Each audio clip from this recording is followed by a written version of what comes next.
They gave us a 1-star review. Great, there goes my life savings, bye, thanks. They can put you out of business overnight. Reviewed a restaurant down the street who had 3 months of reservations. She came in and gave them a 1-star review, and the next thing I know, he's at my bar drinking, going, I just lost my business. How can we make the customer happy? What the f***'s going on? What can I do? I don't cut, I don't do this. That was, first 2 years, we were probably going out of business every other day. We just made it work, and I hated it. I hated we put so much money into something, and I'm like, God, this was the stupidest idea. These could be the words of any restaurant owner. But to hear them coming from a descendant of barbecue royalty, now that's a surprise. Our story actually starts long before the opening of this iconic establishment, over 100 years before. You see, before Aaron Franklin popularized craft barbecue in Austin in 2009 and it became the trendy and expensive experience that it is today, barbecue was a working man's food. Ranch hands and textile workers and farmers and machinists and the like ate barbecue that was made by grocers and butchers who slow smoked the meats they couldn't sell in their markets. Those grocers and butchers are thought of today as barbecue royalty. Louis Miller in Taylor, William Moon from Southside Market in Elgin, Edgar Black from Black's Barbecue, and Charles Kreuz, and later Edgar Schmidt of Kreuz Market, both in Lockhart. The families who pioneered what we now know as Texas barbecue never thought of themselves that way. They were just local shop owners, working hard to have a product people would buy. So it's not a surprise that our heroine never really understood the world she grew up in. I am the step-granddaughter of Edgar Schmidt, who is Papa Schmidt, who purchased the barbecue restaurant Kreuz from the Kreuz family, like, I want to say 1948. My dad was killed in an automobile accident, and Edgar's wife died of cancer. In the early 60s, there was a merger of our families. My mother and Edgar were married, and they were married over 25 years, and then he passed away. And my mother, bless her heart, lived to be 103. When I was growing up and we would go have barbecue with Grandma, we would go to Kreuz Market. And Kreuz Market was the big place in Lockhart along with Blacks. And somehow I'm related to Blacks, also the family of Blacks, through my grandmother, because Lockhart, Texas proper is a small town, and who else are you gonna marry? The families were close, and the market at that time is, I would say, substantially different than the barbecue places today. The menu at Kreuz Market was much more limited. It had sausage, had shoulder cloth. Nobody had ever heard of brisket. Edgar used to say brisket was the worst cut of meat on a cow. And he's right, it is. And but sausage, shoulder cloth, pickles, onions, no sauce. It didn't have any barbecue sauce. When started going, you would walk in, they'd have open fire pits. You'd walk right by the pit, and they had a long hallway where you would eat. And there was a bench with table along the wall, and they had butcher knives chained there.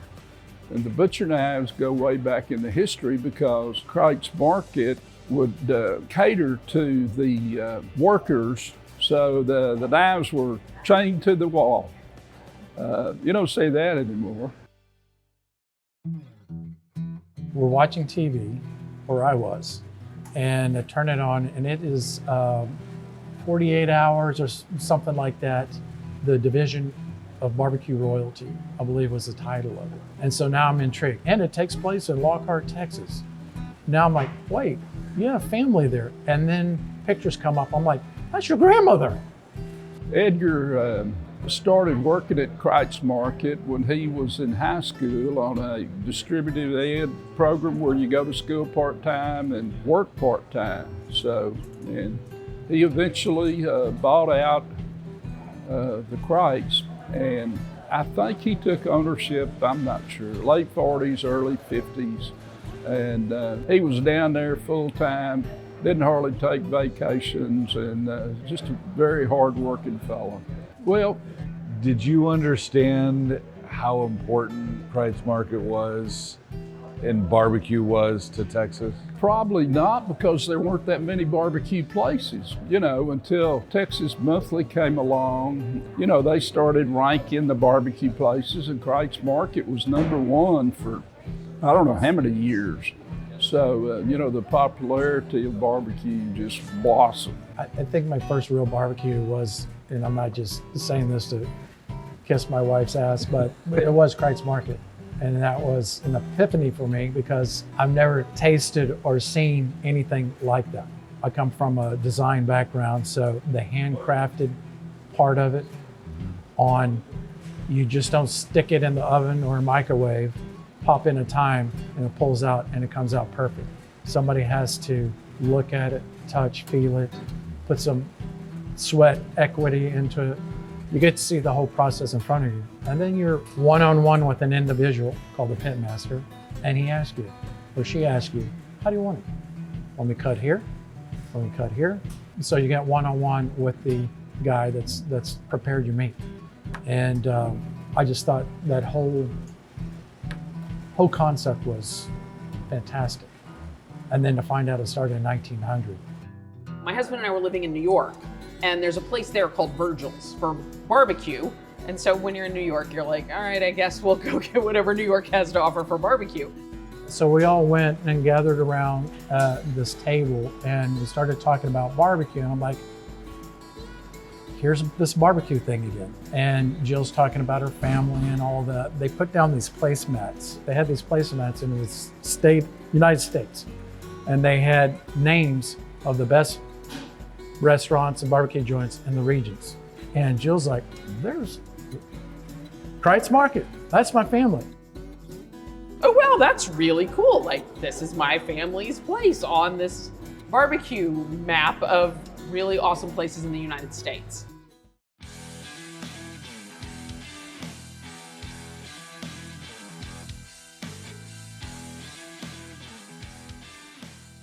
So I've only seen one of these before. That's out in Jefferson, Texas at Riverport, Stephen Joseph's place. Right. But that was actually outside, like out behind his building. He kind of built, a little bit of an enclosure, Sure. but it's still A pit screened room in, and it's a around it. pit room outside. It's Yeah. outside the restaurant. I didn't know you could put a Bewley inside. This is beautiful. Thank you. Well, the city of Dallas lets us do it. Oh, did you hear that? Yes, I did. So that's what keeps the temperature level. That's the actuator. So what's this actuator thing? So what we have here is the actual firebox. Okay. And if this was open, you would see the sticks of wood in there and the fire going. This is an actuator.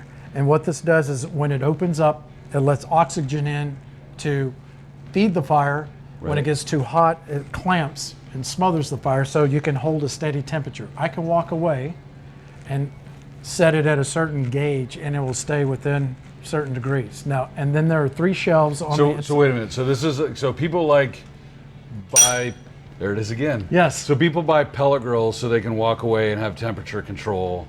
This is a stick burner It's a stick burner. that has the same kind of temperature control.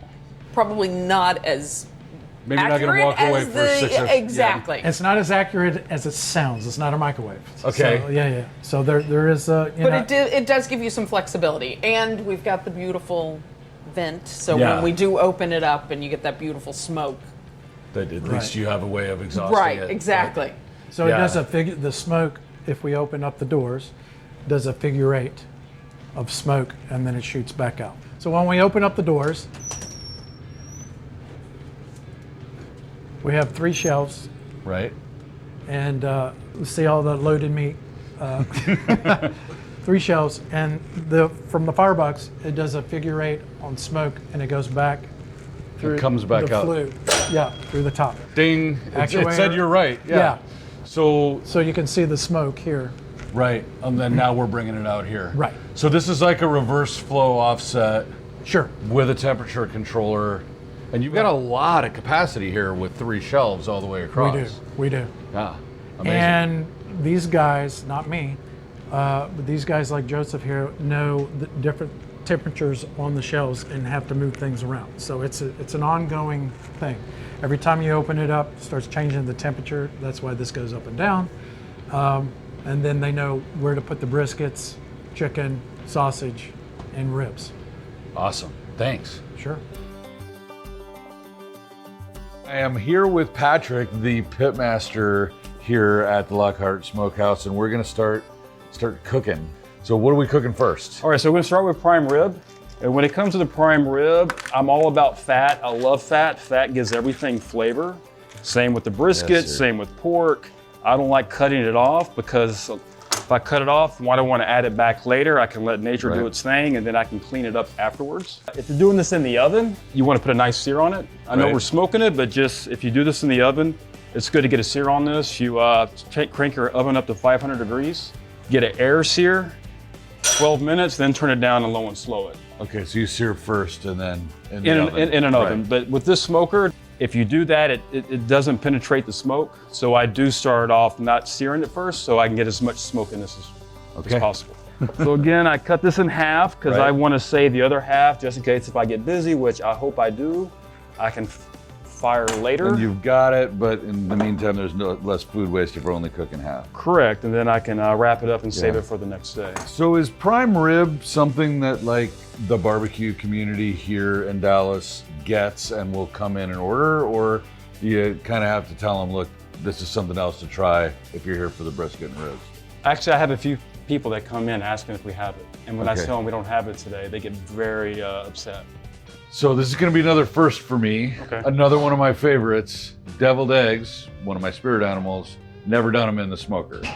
So this is a staple for you guys, right? Yes, it is. People come in off the street just to get the deviled eggs. All right, so these have already been boiled and shelled. So I was gonna start with getting this ready for you guys. So what I'm gonna do is I'm gonna cut this. If you could scoop out the yolks. And we'll put them in the bowl. And then after all the yolks are scooped out, we'll start adding all the ingredients. And what makes these easy, because a lot of people are always curious, how can you pipe this out with the brisket? So what I do is we put the brisket in a blender so it will go through the starch. Because a lot of people. Oh, that's a cool idea. So it makes it easier, and every bite that you take has brisket in it.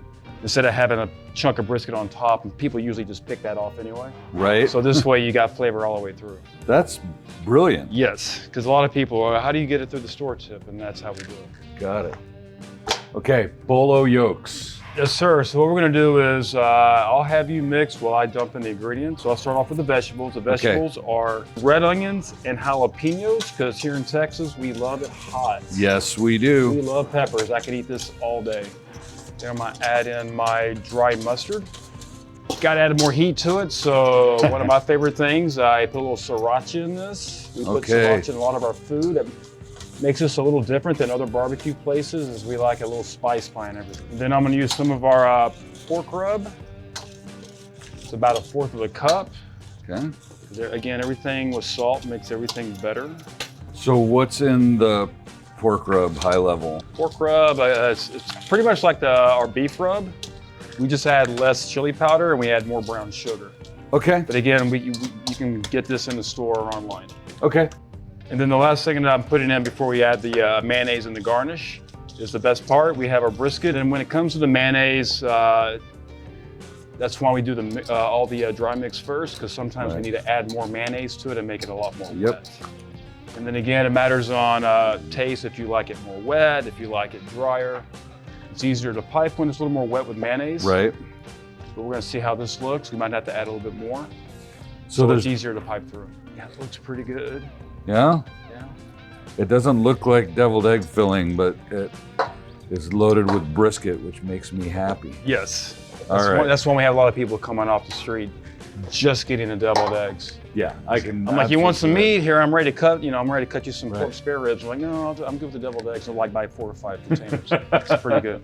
That's smart. If you'd like to try it, I'm not going to say no to that. Okay, there you go. Thank you. All right, cheers. All right, cheers.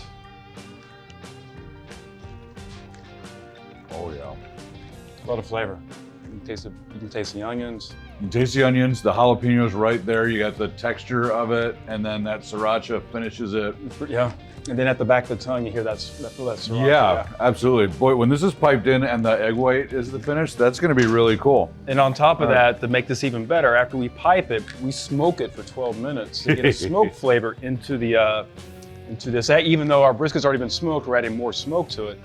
Then we cool it down and then we sell it. You're not making it fair to the other people in the barbecue business doing all that stuff.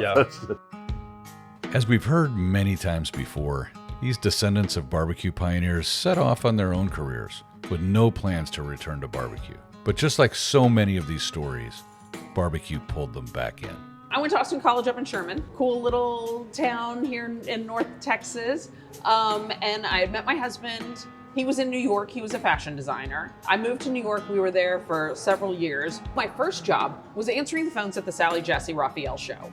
I got to help screen people, and I learned very quickly when I recognized the area code not to be like, hey, did you go to my high school in Temple, Texas?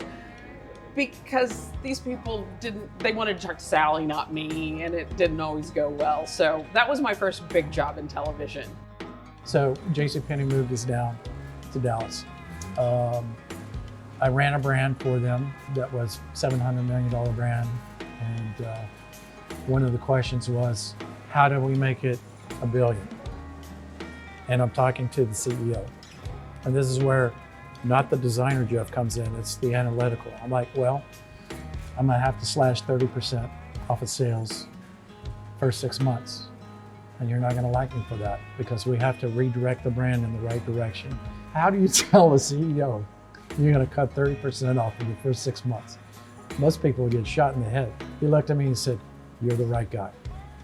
We're back in New York visiting, and there's a place there called Hill Country Barbecue. So they also get their Kreuz Market sausage. And when we were walking around there, I was like, this is my family on the wall. Like, they had pictures of Uncle Ricky and Roy and all kinds of stuff. And I was like, if this can work in New York City, like, there's nothing like Central Texas Barbecue in Dallas at the time. 4 years into it, we turned it into $1 billion brand. They said, thank you, have a great day. He moved on. So as a corporate America, as you know, there's a Godfather, there's the capos. When the Godfather's gone, capos are gone. So I went to Jill and I said, okay, here's the opportunity to go to Plan B. Just not big into change. And I said, here are the options. So in my industry, I moved to Hong Kong and we can live a good life there. I'll never see you except on Sunday. Or we move back to New York, and if I stay in fashion. And she was like, hell no and hell to the no. So I'm like, okay, how about barbecue? And she's like, well, okay. I was shocked. So we were trying to figure out what's the next chapter and coming up with what our plan B was. So we were trying to figure out, we had this barbecue idea kind of percolating in the background that there was something there and maybe he would try consulting in somewhere else. And the barbecue just kept moving along. We don't know anything about barbecue. Well, I know her family and I'm like, okay, we can work off of your family. We can learn from them. We can use them as mentors. And that's kind of how it moved quickly into that. My mom was like, your brother was in the restaurant business and he was miserable his whole life. You're gonna be miserable and da-da-da-da-da. I'm like, Mom, I spent 6 months out of the year away from home, either in Europe or in Hong Kong. And I'm not home. So what's the life, We have kids, I don't get to see them. So I'm willing to give it a bet and see what happens. I'll bet on us, My cousin Keith was completely instrumental in teaching us the art of barbecue and the science of it as well, and how you can adapt what Central Texas barbecue is for big city Dallas and their fire codes. You can't have the same pits in Dallas, Texas that you can grandfathered in Lockhart, Texas. And figuring out those challenges and hijinks along the way. Yeah. We pretty much learned our MBA on putting a business plan together and putting all the parts and pieces so they line up, so it makes sense basically to ourselves and the family before we ask investors or anybody else to be involved in it. We were lucky enough to have a great name to start with and a great history. So Roy down at Kreuz Market was very kind in sharing his time and talents in coaching us along. Also, the barbecue community is made up of really great people. So we asked for help a lot. The guys up at Hutchins and McKinney are amazing. We're lucky enough to do some really cool festivals. And you get to meet other people. Hey, what's your idea on this? What are you doing here? So it's a really tight-knit community because the beautiful thing is we all do something different. Like Jeff likes to call them our brothers in barbecue.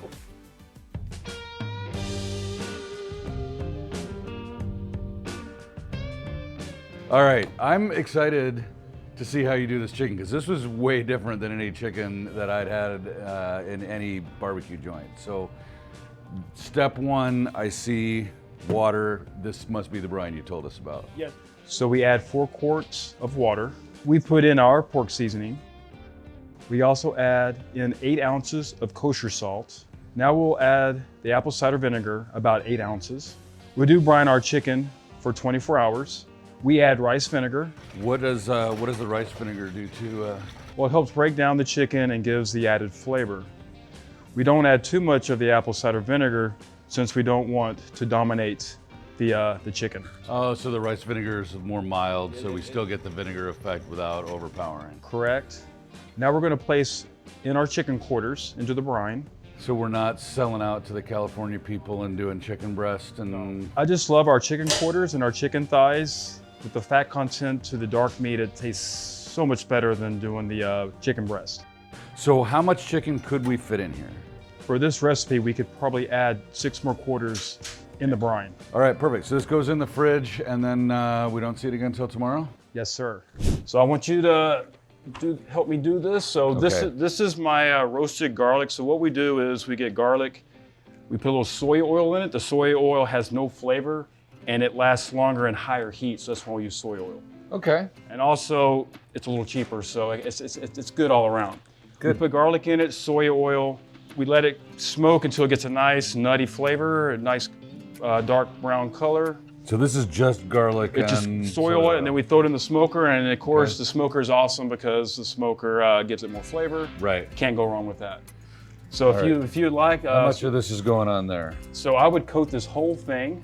Meat surfaces too, right? The whole Roll thing, the yes, sir. sides. And then, yeah, of course, garlic makes everything better, like bacon does. So, It smells so good. yeah. So, and it's already roasted. You can't go wrong with roasted smoked garlic. Yeah. I mean, I could just grab some toast and Yes. Rub that on there. Rub that on you there don't even and need any meat on that either. have a little breakfast. All right. And then I have my seasoning that I'm going to rub on there. And also in the store, we have the same beef rub that we can sell if you'd like to do this at home with our rub. Okay, so you So guys some sell good that. So they have to come to the store to get it, or do you guys sell the stuff on the website? We can sell on the website and on the store. So folks that are local, come in, have a taste, pick up some rubs.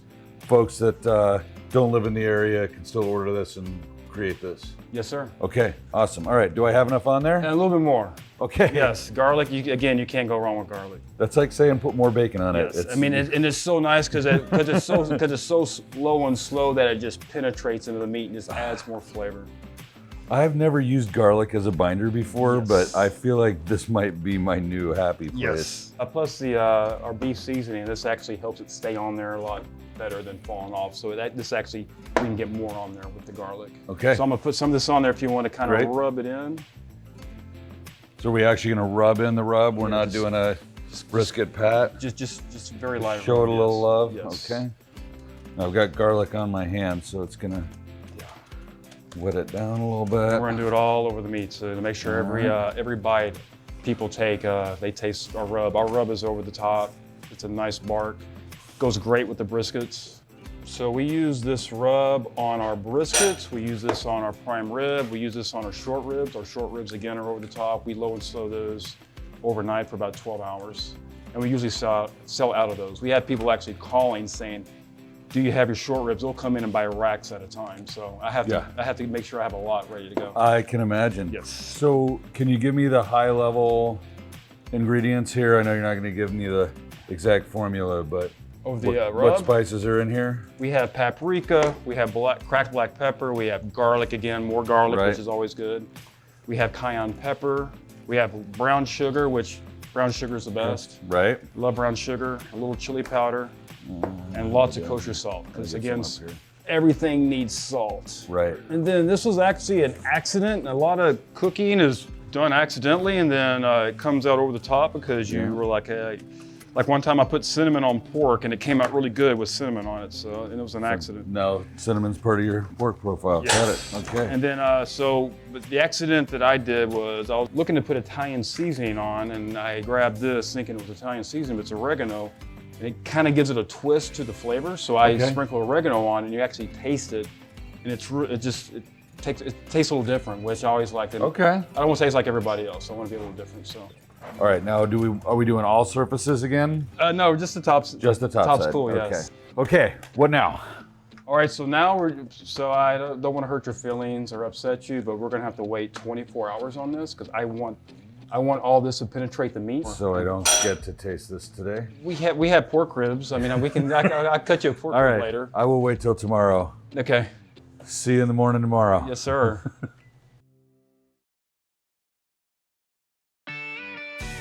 Finally, opening day arrives. It's Super Bowl weekend, and the deck seems stacked against them.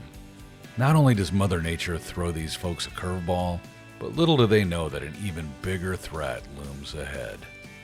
Opening day was absolutely nuts because it was right before the Super Bowl and we were racing for that, and Dallas was having a crazy ice storm. I didn't think we were going to be able to open. How I got down here, I don't know. Very slowly. There was an ice patch all around here where cars were just spinning all over the place.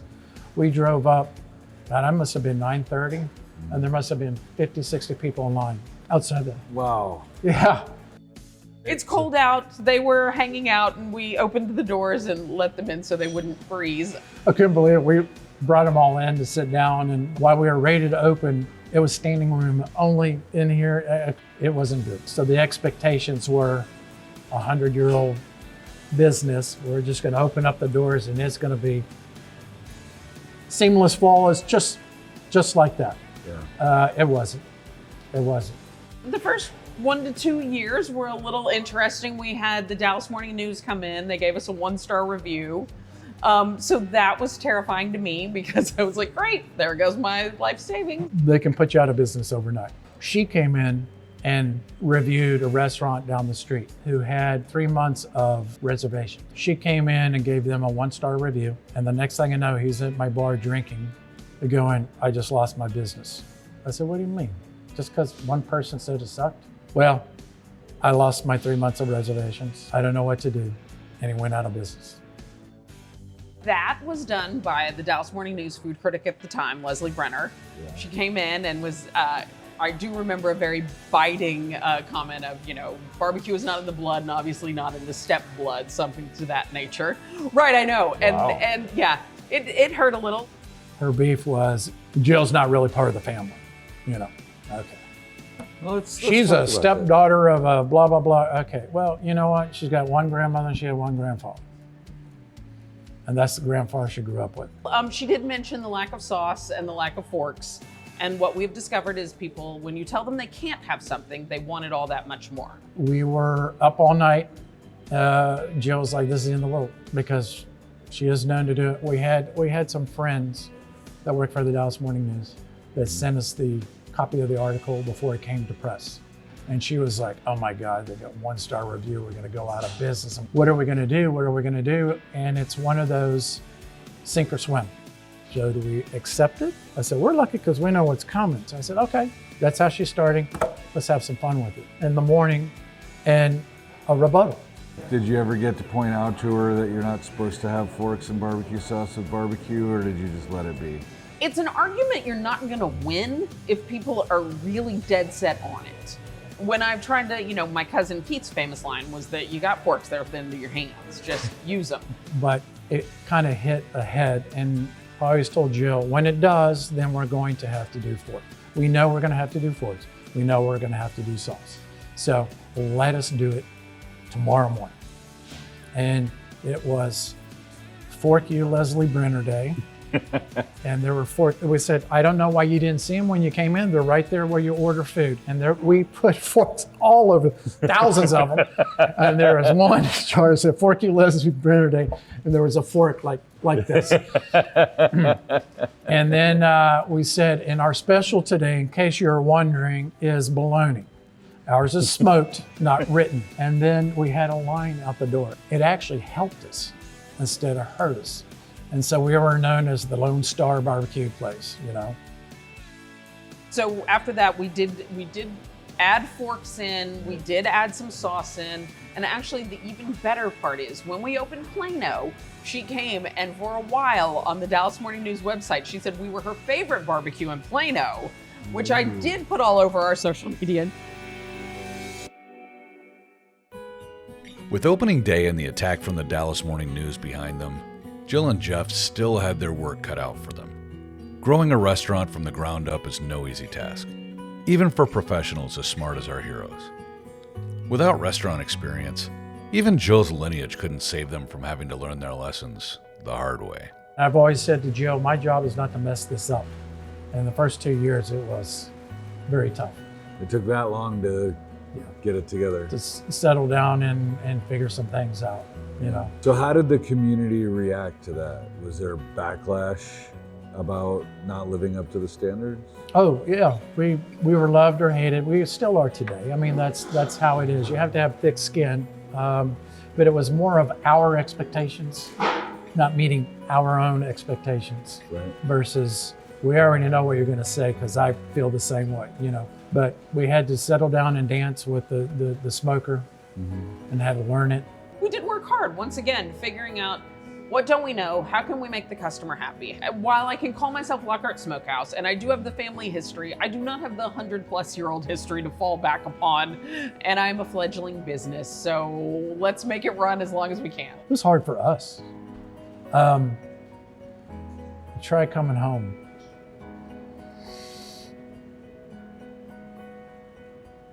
At midnight, dealing with a bunch of crap. And she's like, we got 3 terrible reviews. What the fuck's going on? Like, what can I do? I don't cook. I don't do this. It was like coming home to your boss and going, not good enough. You need to get up earlier tomorrow and go do it again. That was, first 2 years, we were probably going out of business every other day. We just made it work. And I hated it. I hated we put so much money into something and I'm like, God, this was the stupidest idea. But we don't fail. We don't fail. And so we had to reprogram ourselves and go, okay, what can we do better today? Where did you get the strength for that? To get punched in the gut every day and get up in the morning and do it again?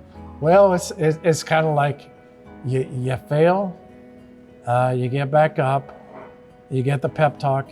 You know, it's like football or whatever. You know, the coach is like riding your ass and like, okay, I know it's tough love, but we don't fail. You know, it's kind of like the movie The Matrix where everything starts slowing down and you start seeing things all around. You're going, okay, this is how this works into this, into this, into this.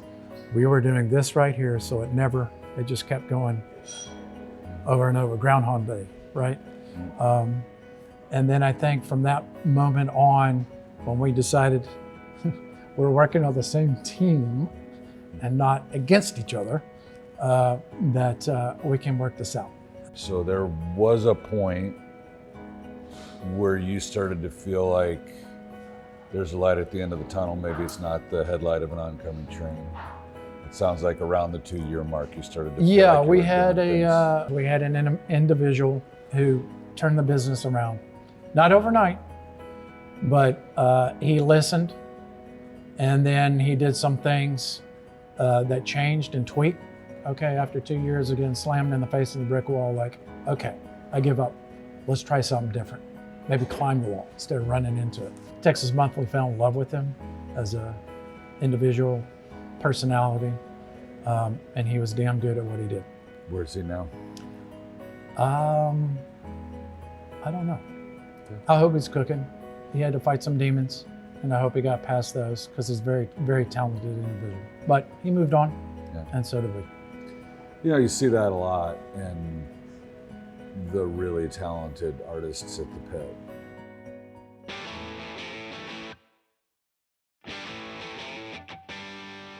All right, so we're using a piping bag, a pastry bag, basically. Yes, sir. So is there a trick to using a piping bag? I've never learned how to do that. A lot of people they'll move it, they'll rotate it so it has a nice swirl on it. Again, it matters how thick this is. If it's thinner, you can play with it more. This is still on the thick side because I love brisket and I probably put too much brisket in there.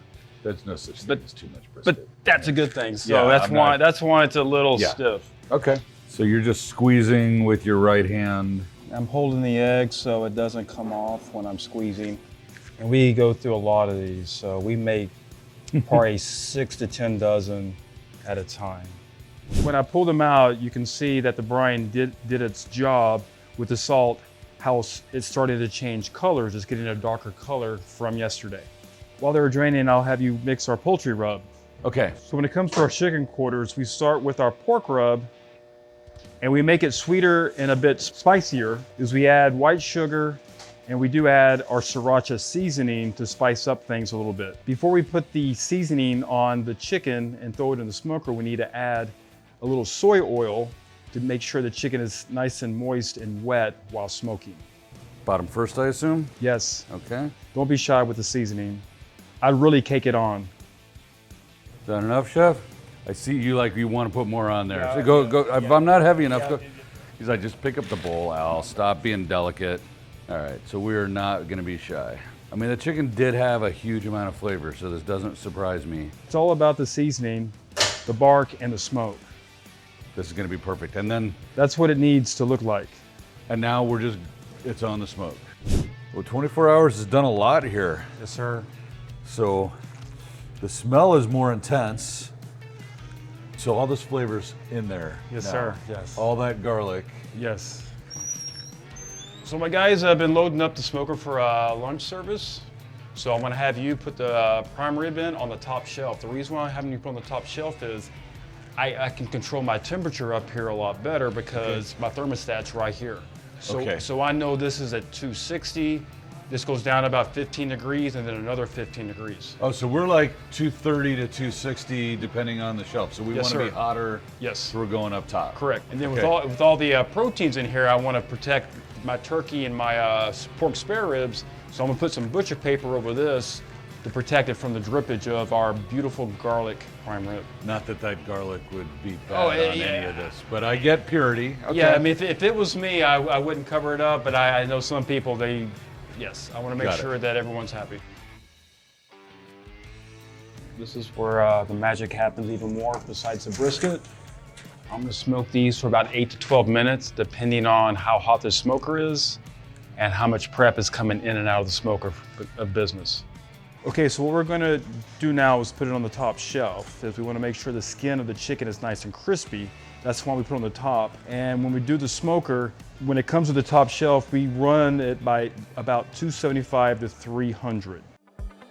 What we figured out in the restaurant business is you keep trying to pivot. And that seems like a good philosophy for life, is that there's always going to be something. You know, the only thing that's constant in life is change. So Right. try to pedal along. Yeah. So we had a cashier who came up to us and said, I have so many people asking if y'all teach people how to do this. And y'all should do, I don't know, some kind of camp. And I'm like, really? You got to listen to your people. So what are our slowest days? Monday, Tuesday. Anybody will tell you in the restaurant business, okay, let's try a smoke camp on a Monday night and we'll make it fun. We'll feed them, give them a beer. Not a formal introduction to barbecue, but it'll be more of a Q&A, and it'll be like guys camp. And I think in the first 2 hours, we had 160 people sign up. For the first 2 months, Monday and Tuesday, it paid the bills. It paid the bills because a cashier had an idea. One of the other things that I think set us on our path was we also weren't afraid to say what we didn't know and also try some things like, okay, great, let's try some specials. That's how the specials came about, because we wanted our team to be interested in what was happening. And you know, brisket is one of those things that you can do and hopefully do well every day, and that goodness knows we try that. But you know, throwing a little something a little different, like we've done, oh my gosh, I swear we did like alligator ribs once. The beautiful thing about barbecue, as with any cuisine in Texas, is we owe so much to the heritage. So there's lots of places to branch out to. We did smoked elotes. You know, we've done tacos, we've done things like that. You can get kind of bored doing 5 proteins, 5 sides.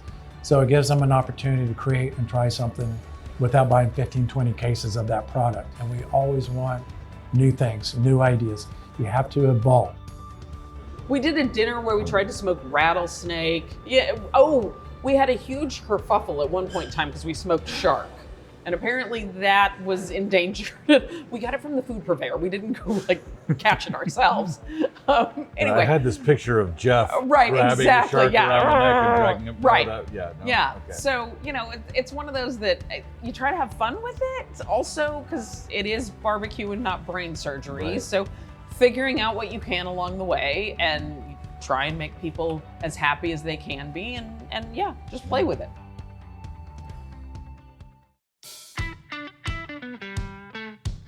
So now we get to eat them? Let me finish off a little paprika, make them all nice and colorful. I'll set them on this nice little tray for us. Yeah, I guess plating matters, yeah. Yeah, just want to make sure everything's good to go at the end, and then all this is yours. All right, I'm taking this big one here. Which one are you gonna take? I'm gonna take this one. All right, you guys, you take this one down here. That one's for you, all right? All right, ready? Cheers. Cheers. Cheers, guys. No. It's amazing, huh? That's not even funny. Wow, it's crazy. Like only 10 minutes of smoke. And that's like, Feel it back here, yeah. absolutely. Yes. I feel like the sriracha is maybe a little more intense after getting a little bit of the heat than it Yes. was just a few minutes ago. Yeah, well, we taste it with the spoons, yeah. That is awesome. All right, you guys take another one.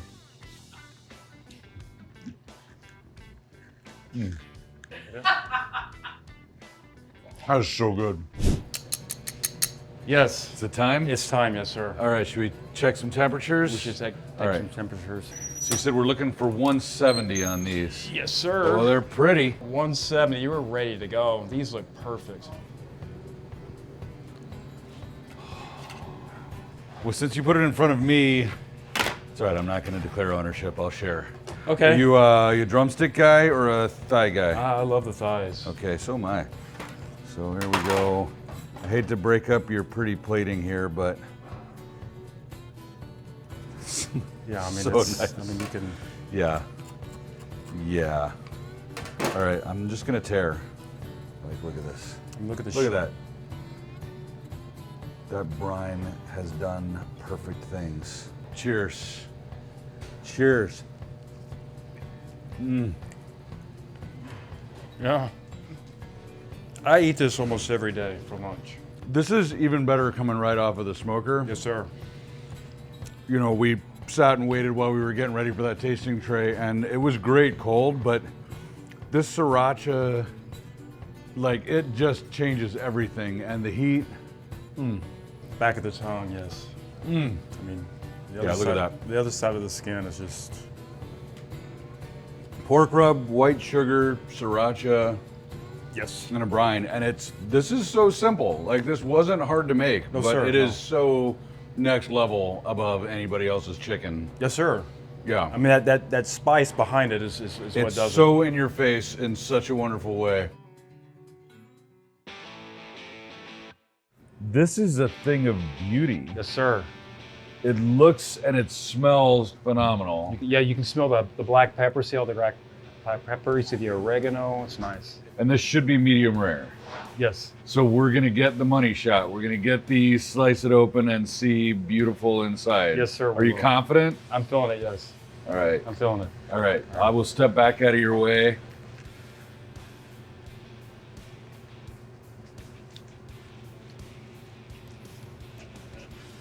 Oh yeah, you did it right.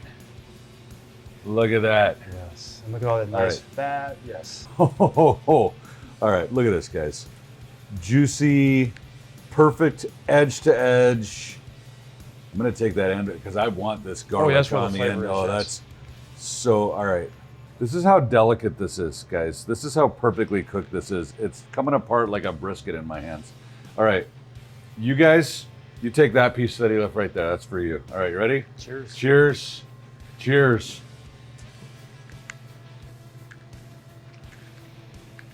Yeah. You don't need horseradish with that either. You don't. The garlic is 100% there. It Yes. did not disappear in the smoke. And it picked up a lot of smoke. Yes. Oh my goodness. Yes. Oh my goodness. Yeah, I have people come in all the time asking for prime rib, so it looks like we'll be doing this a lot more. You guys don't sleep on this prime rib. Try this at home. You got to do the smoked garlic. I'm going to try the smoked garlic at home, but like, come in and taste this. This is, I mean, can I say better than brisket? Well, I go to jail in Texas saying that. I mean, this is so good. Yes, that's a toss-up because our brisket's really good too. So, Dude, thank you. This, yes. When we started this journey, I had really young kids, like all going into elementary school. So all they've known is the barbecue life, whereas Jeff before was traveling, you know, every other month he was in like Asia or another area code, zip code way far away. And people think the restaurant business is so hard. And I was like, wait, but I know where he is. He can get home in 30 minutes if it all blows up. So that's been, you know, really a blessing for us in that he could be around and watch the kids grow up, whereas a lot of people in corporate America are on planes, trains, and automobiles all the time, and you don't get that luxury. I will tell you, our first 2 years of why we survived was this community here kept the doors open, and you can't forget that. And you know, you learn that you get a blessing in life, and how do you share that with others? And so it's a good position to be in. Yeah, we've been really lucky. So as part of that, we want to try and help out as many people as we can because we're in a fortunate position. And one of those things that we love to help out in is Meat Fight because A, it's fun, and they let me do keg stands on occasion, which thank goodness there's no footage of. Meat Fight is a nonprofit based in Dallas, Texas that benefits people living with multiple sclerosis. So we have been raising funds for the National MS Society since 2010, 2011. And since then we've raised over $3 million for research to help find a cure. We also have our own programs now that benefit people living with MS that we created ourselves to help people get more active and stay active because research shows that regular endurance activity really helps mitigate symptoms for people living with MS. So Meat Fight started in my backyard in 2010, and my husband and I are like, let's have a party at our house. What should we do? And we thought, well, we don't want to smoke the brisket because we're not as good at it as Greg, our friend, had been. So what if we got a keg of beer and we just invite everybody to come over and we'll call it a competition because then everybody will obviously want to participate. They'll bring all of their amazing meats to our house. We will sit on couches, eat all of it, judge it, and like we'll make some dumb trophies and everyone wins, you know? And we knew it was a good idea because my dad had judged the competition and one of my friends came into the kitchen afterwards. He had lost. And he was so upset about it, so angry. And he's in the kitchen yelling at my dad, and he's like, I entered pulled pork into the competition, and you didn't even taste the sandwich. Like, all you ate was the meat. You didn't even taste the coleslaw. Like, what are you doing? And my dad said, Chris, this is Meat Fight, not coleslaw fight. And I like elbowed my husband and I was like, Mike, this is great. Everyone's mad. Like, this is a real party. So we have to do this again. Later that year, my brother came home at Christmas time and he was like, I gotta tell you something. He says, I've been diagnosed with MS. And then in the next breath, he said, and so I want to do this 150-mile bike ride over 2 days. And we found that the MS Society's bike ride, Bike MS, which they have nationwide, you have to do a minimum of fundraising of like $300, right? And my husband and I were thinking, well, we're not going to send a bunch of emails to people, you know, asking to support whatever. Like, I don't want to mess with all that. Which is funny because now literally that's all I ever do. That's my entire job all the time. So instead, what if we printed some t-shirts for Meat Fight in the backyard, had that party again, only this time it'll be a fundraiser for the cause. And so we did that and it was fantastic. So we're having this big, like, for me, momentous life moment conversation about how to, you know, make a real difference for people living with MS and do this bigger and better. And meanwhile, in the back, I just hear all this cheering. And I'm like, what the hell is going on? And I turn and it's Jill Burgess doing a keg stand. And you know, they've been supporting us ever since.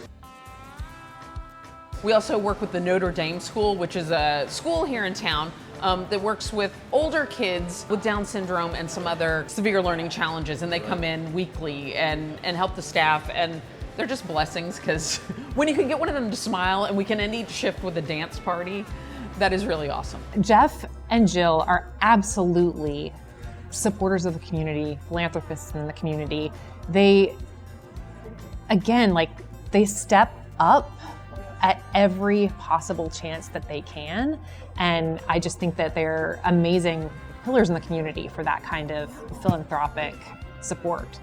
You get to walk through a couple of things before you get to the food. And we have the family wall and the wall of history and inspiration, if you will.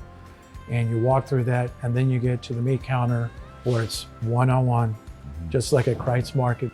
My thing was, I wanted you to walk in and go, this is the right place, without tasting anything.